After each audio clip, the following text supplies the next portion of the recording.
کا خیالات ہے. عورتوں کی بات نہیں کر رہا ہوں، وہ کپڑوں کی بات صرف کرتی ہیں. وہ کہاں بھی بیٹھی ہوگی نا، شادی میں بیٹھی ہوگی، جنازے میں بیٹھی ہوگی، تو وہاں گیا کپڑے کسوں لے سجے.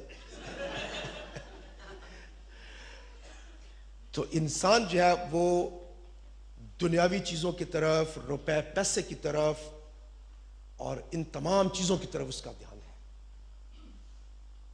اس کو کوئی فکر نہیں ہے خدا کی. اگر آپ دیکھیں ایک بڑا خوبصورت حوالہ ہے پہلا تimotheus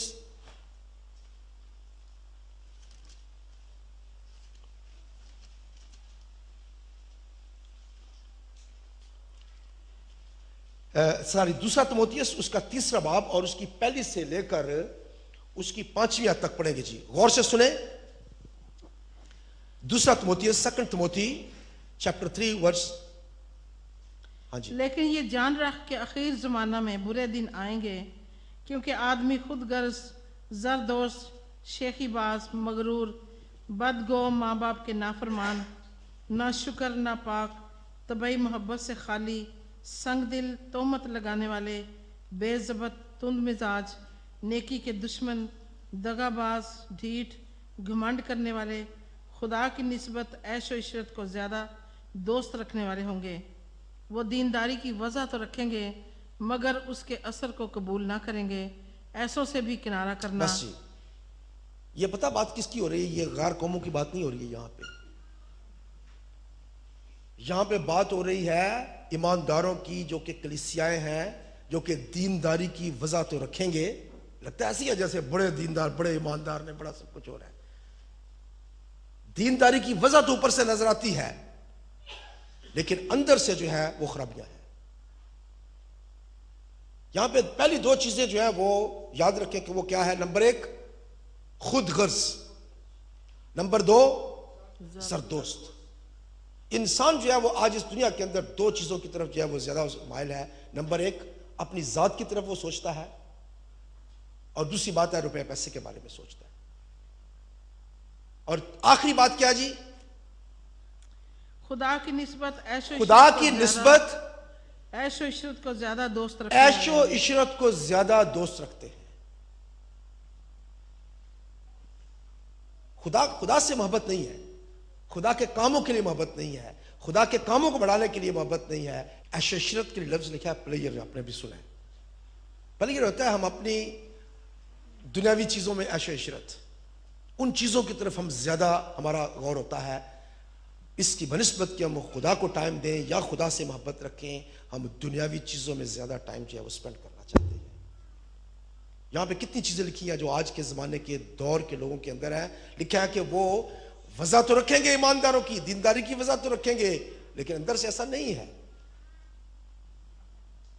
اور مشکل یہی ہے کہ پاک روح کے بغیر اگر آپ کتنی بڑی بھی کلیسیا ہیں، کچھ بھی ہے، آپ بہت بڑی، آپ کا نام ہے، سب کچھ ہے، لیکن پاک روح کے بغیر ایک اسپرٹ فل کلیسیا جو ہے وہ خدا کے کلام کو نہ پھیلا سکتی ہے، نہ خدا کے لیے افیکٹو کام کر سکتی ہے، اور لوگ کبھی بھی تبدیل نہیں ہوتے اندر سے.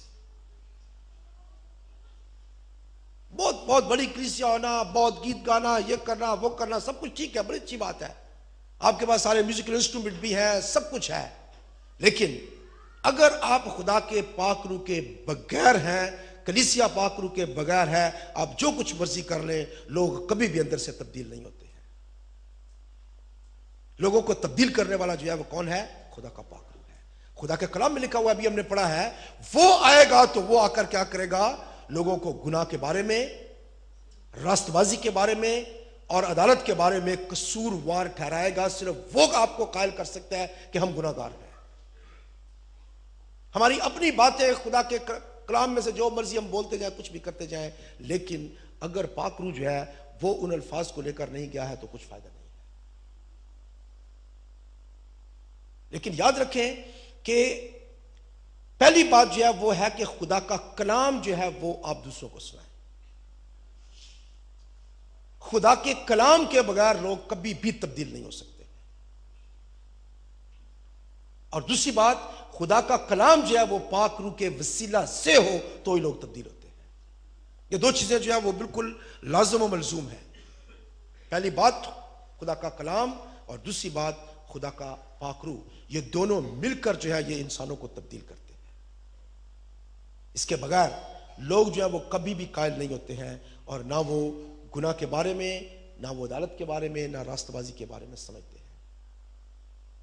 عدالت کے بارے میں بتانا بہت امپورٹنٹ ہے، بہت ضروری ہے کہ ہم ایک دن ہمیں اس جواب دینا پڑے گا۔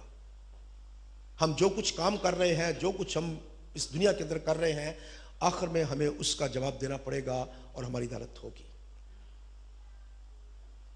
اگر آپ عدالت کے بارے میں لوگوں کو نہیں بتاتے ہیں، اگر آپ لوگوں کو صرف یہ بتاتے رہے خدا آپ سے محبت کرتا ہے، خدا محبت ہے، خدا محبت ہے، خدا محبت کرتا ہے، ایسی کلیسیاں خراب ہو جاتی ہیں، کیونکہ ان کو پتہ ہی نہیں کہ آخر میں کیا ہوگا۔ وہ یہ جانتے ہیں خدا ہر چیز ہماری معاف کر دیتا ہے، خدا تو محبت ہے، ہم جو مرضی کرتے رہیں وہ ہمیں معاف کرنے میں معاف کر دے گا، وہ تو محبت ہے، وہ محبت کرنے والا خدا ہے۔ یاد رکھیں کہ کلیسیوں کو عدالت کے بارے میں بتانا امپورٹنٹ ہے، کیونکہ آخری دن میں اس کا حساب اس کو بھی دینا پڑے گا جو پریچ کرنے والا ہے اور وہ بھی جو سننے والا ہے۔ ہم آخر میں ہم انکار نہیں کر سکیں گے کہ مجھے تو کسی نے بتایا ہی نہیں تھا۔ یہ پورے کا پورا یہ چرچ جو ہے نا، یہ وہاں پہ دکھا دیا جائے گا، خدا دکھائے گا، یہ دیکھو تم بیٹھے ہوئے ہو، یہ پریچنگ ہو رہی ہے، یہ کلام سنایا جا رہا ہے اور تم بیچ میں بیٹھے ہوئے ہو۔ پورے کا پورا یہ چرچ وہاں پہ نظر آئے گا آپ کو۔ پھر آپ انکار نہیں کر سکتے ہیں کہ نہیں مجھے تو صحیح سے نہیں صحیح گا، میں نے تو سنا نہیں، میں تو وہاں تھا ہی نہیں۔ خدا کہے گا وہ دیکھو تم بیٹھے ہوئے ہو۔ تو عدالت جو ہے اس کے بارے میں بتانا ضروری ہے، اور یہ پاک روح ہے جو ہمیں قائل کرتا ہے کہ ہمیں آخری دن میں جو چیزوں کا حساب دینا ہے آج ہم کیوں نہ ان کو درست کر لیں۔ یہ پاک روح جو ہے یہ کر سکتا ہے، پاک روح کے بغیر کچھ نہیں کر سکتے۔ اب اگر ہم دیکھیں ان چیزوں کی مثالیں، خدا یسوع مسیح جو ہے خدا خود تھا، خود خدا تھا، اور اگر وہ آتا زمین پر اور آتے ہی وہ منادی شروع کر دیتا تو ہر شخص اس کی بات کو سن لیتا اور قبول کر لیتا۔ لیکن یاد رکھیں کہ خدا یسوع مسیح ہمارے لیے ایک ایگزامپل ہے، وہ ہمارے لیے مثال بناتا ہے۔ یہ نہیں کہ وہ اگر پاک روح سے نہ بھی معمور ہو تو کوئی کون سی بات ہے، وہ خود خدا تھا، لیکن اس نے ہمیں سکھایا ہے کہ کس طریقے سے ہم منادی کر سکتے ہیں۔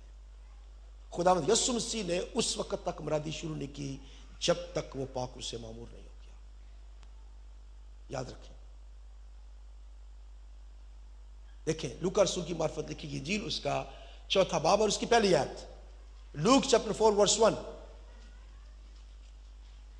پھر یسوع روح القدس سے بھرا ہوا یردن سے لوٹا، ہاں جی، اور 40 خدا دن یسوع مسیح نے جب بپتسمہ لیا تھا، بپتسمہ لینے کے فوراً بعد خدا یسوع مسیح پاک روح سے بھر گئے۔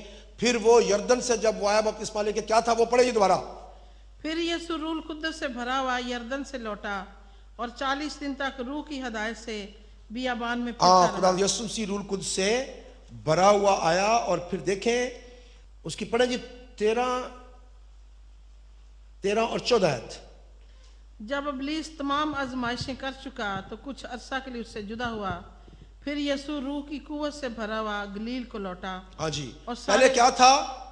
یردن سے خدا یسوع مسیح کیسے آیا تھا؟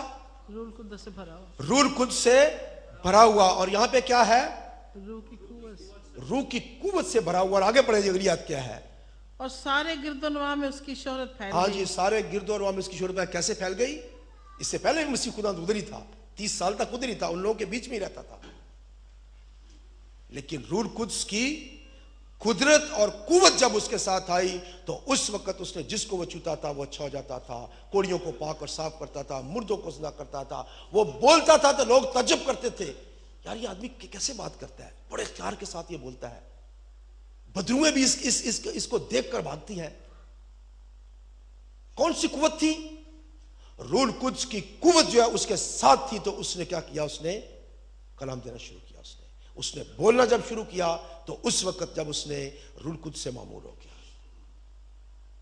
ہمیں جاننے کی یہ ضرورت ہے کہ ہماری ہر ایک کی یہ ذمہ داری ہے، ہماری سب کی یہ رسپانسبلٹی ہے کہ ہم خدا کے کلام کو دوسروں کے ساتھ شیئر کریں، لیکن اگر آپ ویسے شیئر کرتے جائیں گے کوئی فائدہ نہیں ہے۔ ہر ایماندار کو جو ہے، میں یہاں پریچرز کی بات نہیں کر رہا ہوں، بڑے بڑے ٹیچرز کی بات نہیں کر رہا ہوں، ڈاکٹر کی بات نہیں کر رہا ہوں، میں بات کر رہا ہوں ہر ایماندار کی، بڑے اس میں میں ہوں، آپ ہو، کوئی بھی ہو، ہم سب کی یہ ذمہ داری ہے کہ ہم خوشخبری کو جو ہے وہ ہم شیئر کریں۔ لیکن خوشخبری کو شیئر کیسے کریں؟ پاک روح کے ساتھ. پاک روح کی معموری کے بغیر آپ کچھ بھی نہ کریں. خداوند یسوع مسیح نے انتظار کیا جب تک وہ پاک روح سے معمور نہیں ہو گیا، اس وقت تک اس نے پریچنگ شروع نہیں کی ہے. آپ بڑے اچھی میسج دے سکتے ہیں، بڑا اچھا بول سکتے ہیں، خدا کے کلام کے گہرے بھید آپ کو پتہ ہے، سب کچھ پتہ ہے، لیکن لوگوں کی زندگیاں تبدیل نہیں آپ کر سکتے. آپ خدا کے کلام کو پھیلا نہیں سکتے ہیں جس طریقے سے پھیلنا چاہیے، جب تک پاک روح جو ہے وہ آپ کے ساتھ مل کر کام نہ کرے. اس کی بڑی 2-3 مثالیں ہم دیکھیں گے، اس کے بعد ہم بند کریں گے. آپ دیکھیں کہ